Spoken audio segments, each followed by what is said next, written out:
Oh, check this out. Just check this out. So, a cheesemaker up on the Alps, they're alone, okay? They don't have help like that. So, look at Marina. She puts the cheese harp under her armpit, and she's pulling all the big pieces to go into the harp. Why? To make it uniform. Why? Well, we're trying to bring those pieces down to a hazelnut or a corn kernel for a semi-hard cheese, which is the cheese we are making today, that super bowl I told you about. If you make it bigger pieces than that, like a fist, it's for soft cheese. And if you want it really hard, you make it smaller than a rice grain. Okay, so why? The bigger the piece, the more moisture, softer cheese. Make sense? Compared to milk, so I got 21 gallons of milk, that's two of these churns here. Put it into the cauldron, and I had to heat the milk up onto about a little bit less than body temperature. It's about 90 Fahrenheit. That's the best temperature for my little helpers. And what I call little helpers are lactic bacteria.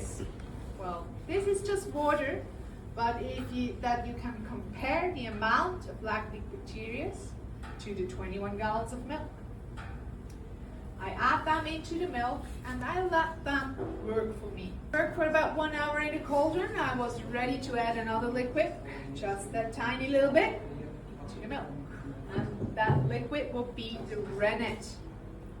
Have you heard about rennet before? Well, rennet is an enzyme. It comes from a calf's stomach. So baby cow. Yeah. Calf needs that enzyme to digest mother's milk. It makes mother's milk solid. The rennet makes milk solid like that. It will be possible to get rennet from plants as well. What we're going to use here is an artificial rennet made out of bacteria. Okay.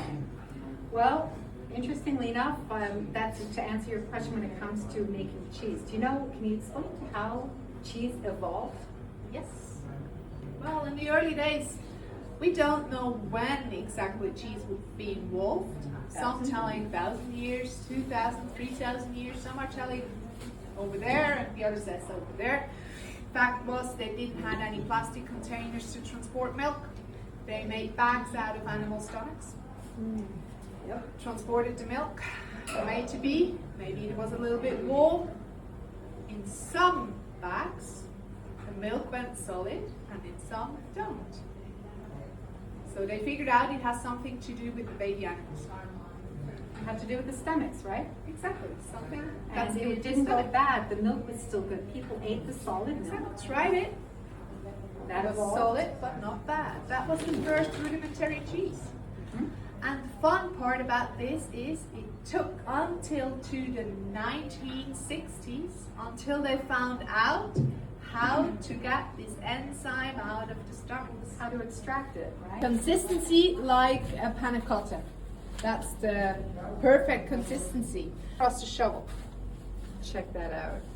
And it looks almost like a smile. So it's got like custard. Oh, yeah. consistency Try to right do it now. again. See that? Beautiful. That is the perfect timing to cut the milk. Cheese harp. Back to the cheese harp. We're going to cut it with the harp. And I will hold the harp like this. I start in the middle of the cauldron and I slice it in one way. I move next to the first cut, slice it forwards, next to the second, backwards, next to it, forwards. I gather out the wall of the cauldron. Ready?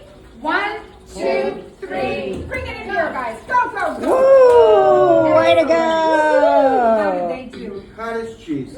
One more. There you go. Yeah. And put them back in again. It's all done by hand. Two of these weird machines. Those machines are filled with salt water. All they do is spray the salt water from the sides.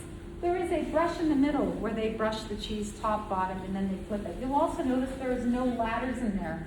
It's all done by hand. They pull these down, these planks down, and they wash it and flip it. Into this round hole tube, and you need to squeeze the corners very gently, a little bit round. We're not forming a ball, we just squeeze the corners a little bit in. Drop it, A little tap with the date of the day, and the B for Vikings will come on top of the cheese, that we know who and when this cheese was produced. And afterwards, the tricking part is coming. We need this wet lid to center into the tube. One step back, give it a hit. That means mountain. Muchli means a piece of the mountain. And everywhere in Switzerland where you see an LI means something small and precious. So if I break it down backwards, we have a small precious piece of the mountain from Einsiedeln. It's a pretty name. So of course we had to have cheese fondue for lunch to top off a super fun afternoon. Please like and subscribe, and thanks for watching.